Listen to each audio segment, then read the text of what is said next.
Assalamualaikum warahmatullahi wabarakatuh. Jumpa lagi di Radio Jurik. Alangkah lebih baiknya buat yang baru menemukan Radio Jurik, bantu di subscribe dan dipijit tombol loncengnya. Terima kasih. Kali ini Radio Jurik memiliki cerita akibat berhubungan intim di tempat angker. Kita langsung aja ke ceritanya. Selamat mendengarkan.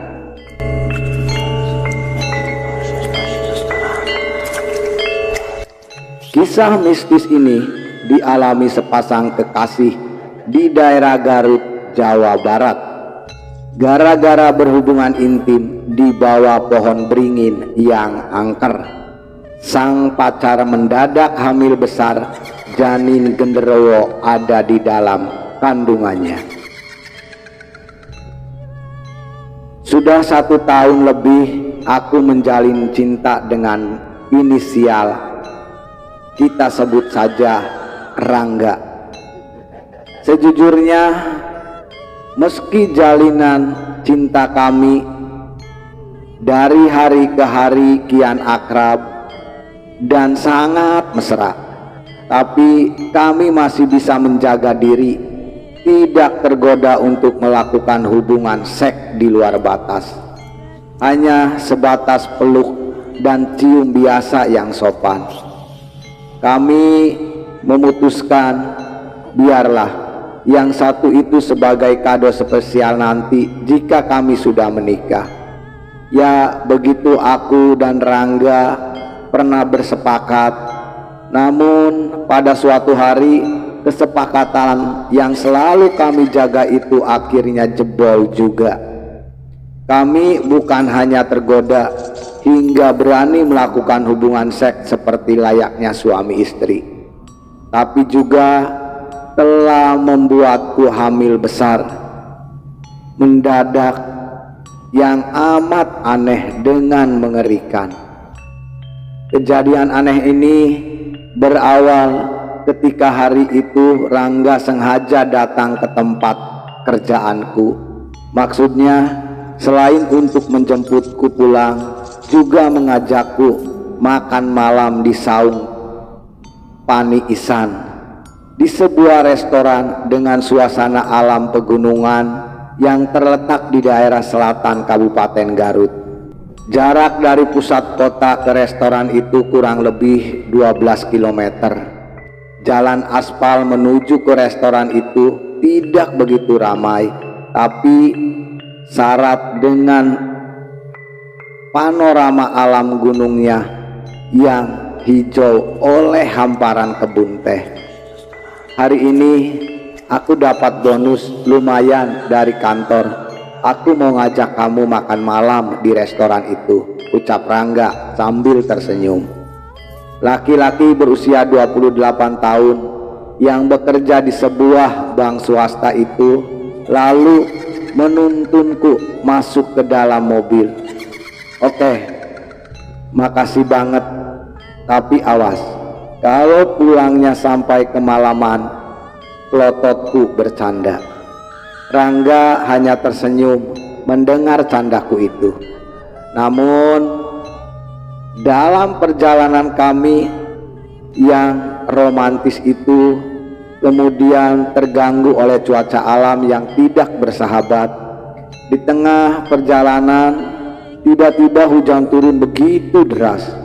Jalan aspal yang kami lalui tampak pekat oleh guyuran air hujan bercampur kabut. Sebaiknya kita berhenti saja dulu, enggak? Perintahku. Khawatir hujan memang turun semakin deras. Ya, tapi kita berhenti di mana? Di sekitar sini, jauh dari rumah penduduk. Sisi kiri kanan jalan hanya hamparan kebun teh, komentar Rangga seperti bingung. Tapi tidak lama kemudian Rangga menghentikan mobilnya di bawah sebuah pohon beringin besar yang tumbuh menjulang di sisi kiri jalan. Meski tampak samar oleh guyuran hujan, berbaur kabut, tapi aku masih bisa melihat bahwa pohon beringin itu berada di samping gundukan tanah mirip kuburan. Di sekeliling gundukan tanah itu tumbuh beberapa jenis tanaman liar. Untung saja ada pohon beringin besar ini. Lumayanlah berhenti di bawah pohon beringin ini. Mobil agak terlindungi dari guyuran hujan, ucap Rangga lega setelah mematikan mesin mobilnya. Tapi aku merasa tak nyaman. Kita berhenti di sini enggak? Kesannya di sini angker, ucapku meringis dengan bulu kuduku yang tiba-tiba meremang. Sementara mataku memperhatikan guyuran hujan dan angin yang menyapu daun dan ranting-ranting pohon raksasa itu. Entah mengapa, tiba-tiba saja aku melihat ranting dan dahan-dahan pohon beringin itu seperti memancarkan suatu kekuatan aneh yang membuat bergidik takut diriku. Kamu tidak perlu takut, Rin. Ketakutanmu mungkin karena pengaruh cuaca buruk di sekitar sini. Sebentar lagi juga hujan reda. Santai saja, ucap Rangga enteng sambil menggeser duduknya lebih dekat padaku. Aku siap jadi pelindungmu, sayang. Jangankan manusia, hantu atau genderuwo yang berani mengganggumu akan aku labrak. Celoteh Rangga tertawa sambil mengelus-ngelus pipiku. Aneh, ucapan Rangga itu seperti langsung dijawab oleh suatu kekuatan yang membuat hujan mendadak turun semakin deras. Angin pun tiba-tiba bergemuruh kencang seperti hendak meruntuhkan pohon beringin itu. Bersamaan dengan itulah samar-samar kulihat sosok bayangan hitam meloncat dari ketinggian pohon itu dan turun tepat di depan mobil kami. 1 detik kemudian bayangan itu berubah wujud menjadi seekor kera raksasa yang menyeringai seram. Tapi detik berikutnya makhluk aneh itu tiba-tiba menghilang seperti ditelan guyuran hujan. Anehnya, Rangga yang duduk di sampingku seperti tak melihat apa-apa. Malah bersamaan dengan menghilangnya makhluk itu, Rangga kemudian menghujani wajahku dengan ciuman dan kecupan liar, bahkan di bibir dan leherku. Sesaat ketakutan itu hilang, aku merasa kenikmatan yang menjalar di leher dan bibirku. Tapi diam-diam aku merasa heran melihat perubahan pada diri kekasihku itu. Tidak biasanya Rangga bersikap kasar dan liar dalam bermesraan. Dan yang lebih mengherankan, sorot matanya tiba-tiba terkesan aneh. Sorot mata yang menyala menahan gairah. Gak, sudahlah, aku takut. Tadi aku melihat ada kera. Aku memohon padanya, tapi ucapanku itu terputus karena Rangga kembali mengelum bibirku. Begitu buas namun hangat menjalar di seluruh tubuhku. Rangga seperti sengaja tak memberi kesempatan mengelak dan berkata.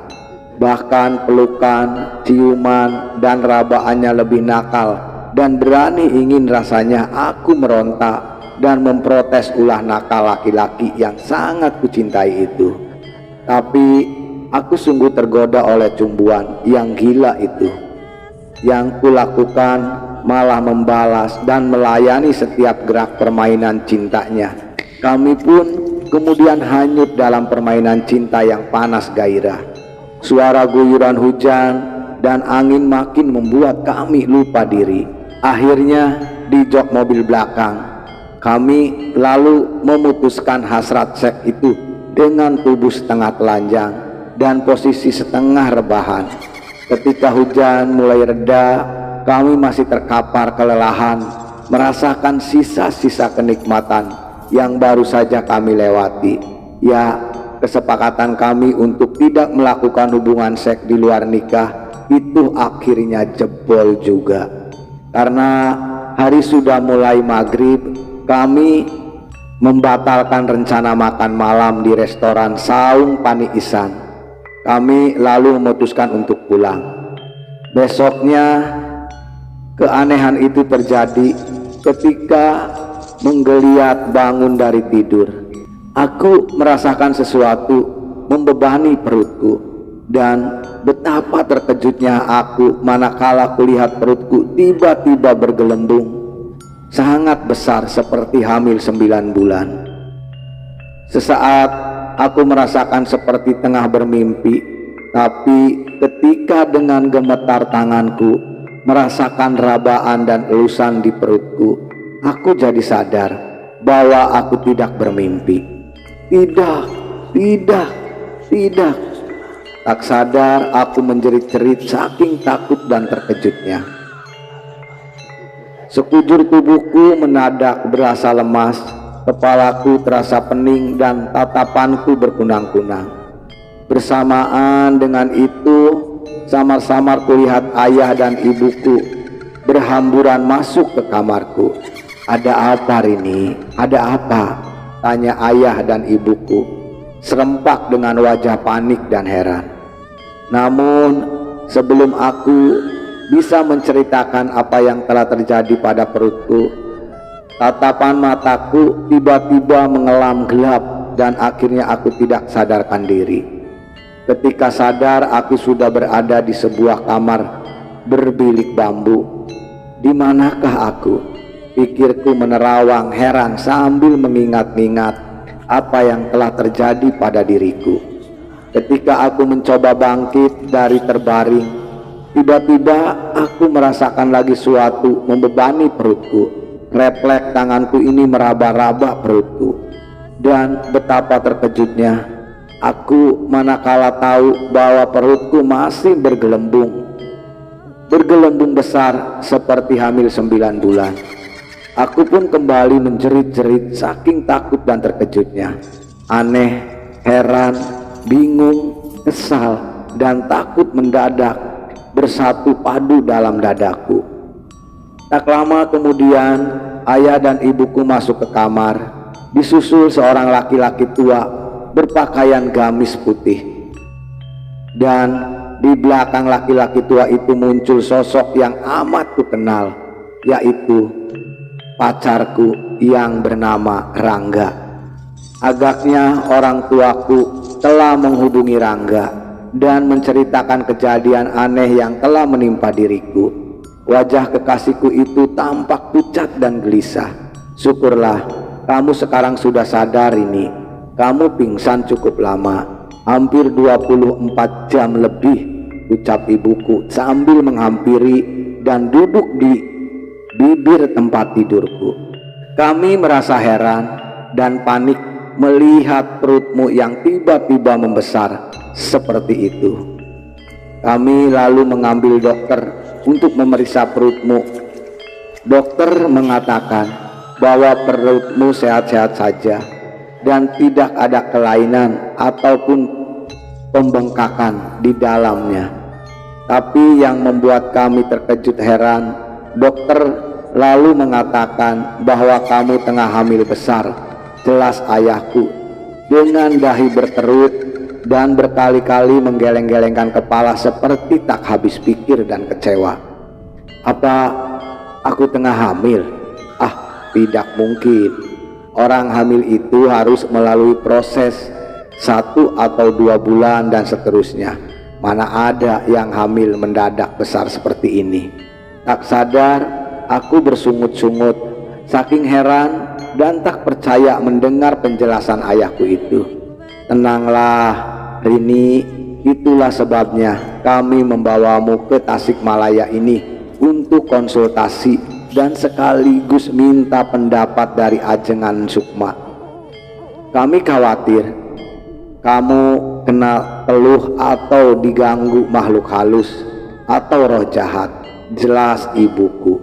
Seraya menoleh pada laki-laki tua yang berpakaian gamis yang berdiri di samping ayahku.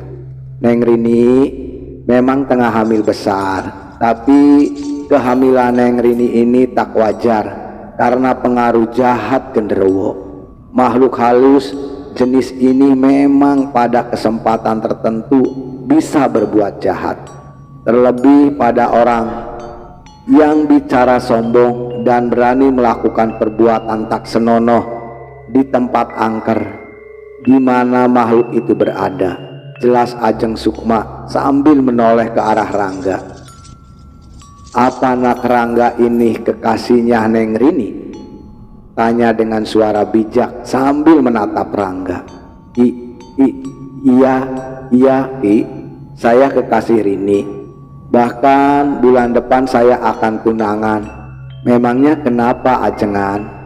jawab Rangga terkejut menerima pertanyaan yang tiba-tiba dari Ajengan Sukma itu. Ajengan Sukma menarik napas panjang, mengelum senyum, lalu, "Maaf, menurut peneropongan mata batin saya, nak Rangga dan Neng Rini pernah melakukan hubungan intim di tempat angker. Kalian tahu, sewaktu kalian melakukan hubungan itulah makhluk halus itu datang dan menyusup ke dalam jiwa Nak Rangga dan ikut merasakan kenikmatan hubungan yang dirasakan Nak Rangga. Sekali lagi, maaf kalau terawangan batin saya ini salah." Kontan ayah dan ibuku saling tatap mendengarnya. Ada ketidaksukaan di wajah mereka mendengar bahwa aku dan Rangga telah berbuat sejauh itu. Sementara aku dan Rangga tertunduk mendengarnya. Penjelasan Ajengan Sukma itu bukan hanya membuat kami malu dan makin membuatku ketakutan, tapi juga telah menghantar ingatanku pada kejadian-kejadian aneh sewaktu aku dan Rangga hendak pergi ke restoran Saung Pani Isan itu. Bukankah ketika itu mobil kami berhenti di bawah pohon beringin besar yang terkesan angker? Ketika itu juga aku sempat melihat sosok makhluk aneh mirip kera raksasa dan merasakan keganjilan pada diri Rangga saat berhubungan seks denganku. Diam-diam aku membenarkan penjelasan Ajengan Sukma yang panjang lebar itu. "Lalu apa yang harus kami lakukan, Ajengan? Apapun syaratnya saya akan siap. Yang penting perut kekasih saya ini bisa kempis seperti sedia kala," ucap Rangga seolah-olah tak sabar. Wajah tampannya bersemu merah karena menahan malu. Ajengan Sukma tidak menjawab. Laki-laki berusia 62 tahun itu lalu mengambil sesuatu bungkusan dari atas lemari di pojok kamar. "Taburlah serbuk penyinglar ini di tempat kalian berhubungan intim waktu itu. Tapi sebelumnya kalian harus melakoni beberapa syarat. Pertama, kalian harus bertobat dengan melakukan sholat sunnah taubatan nasuha, lalu berpuasa selama 3 hari berturut-turut, dan setiap malamnya kalian harus mewiridkan sholawat sebanyak 333 kali. Insya Allah perut Neng Rini akan mengempis seperti semula," jelas Ajengan Sukma panjang lebar. Begitulah usai melaksanakan syarat yang disebutkan itu, aku dan Rangga lalu pergi ke tempat di mana pohon beringin besar itu berada. Tempat kami melakukan hubungan badan di dalam mobil yang terparkir di bawahnya waktu itu. Sambil membaca sholawat, kami lalu menaburkan apa yang disebut Ajengan Sukma sebagai serbuk penyinglar yang bentuknya mirip tepung putih itu di tanah sekeliling pohon beringin. Setelah serbuk gaib itu kami taburkan, suatu keajaiban pun berlangsung bersamaan. Dengan selesainya kami menaburkan serbuk itu, tiba-tiba dari ranting-ranting bagian atas pohon beringin mengepul asap hitam yang kemudian membentuk suatu gulungan besar. Saat gulungan asap hitam itu bergerak-gerak ke sana kemari, namun kemudian membumbung ke angkasa dan akhirnya menghilang di telan mega. Aneh, bersamaan dengan menghilangnya gulungan asap hitam itu, tiba-tiba perutku yang masih menggelembung besar itu mengempis seperti sedia kala. Alhamdulillah, ucapku dan Rangga sambil berpelukan dalam suasana haru dan bahagia. Tak ada kata-kata yang bisa menggambarkan kebahagiaan kami saat itu, selain memanjatkan puji syukur kehadirat Allah Subhanahu wa Ta'ala. Hari itu juga aku dan Rangga sepakat untuk menemui orang tuaku dan meminta maaf pada mereka, sekaligus memohon restu mereka karena kami akan menikah bulan depan. Tamat. Itulah cerita santet yang memiliki judul Akibat Berhubungan Intim di Tempat Angker. Semoga cerita ini bisa menghibur teman Radio Jurik semuanya, dan alangkah lebih baiknya sebelum meninggalkan Radio Jurik bantu di subscribe dan dipijik tombol loncengnya. Terima kasih, agar bisa mengikuti cerita-cerita Radio Jurik yang lebih seru dan lebih seram lagi. Terima kasih buat teman Radio Jurik semuanya. Selamat beraktivitas dan tetap semangat. Hantu itu ada.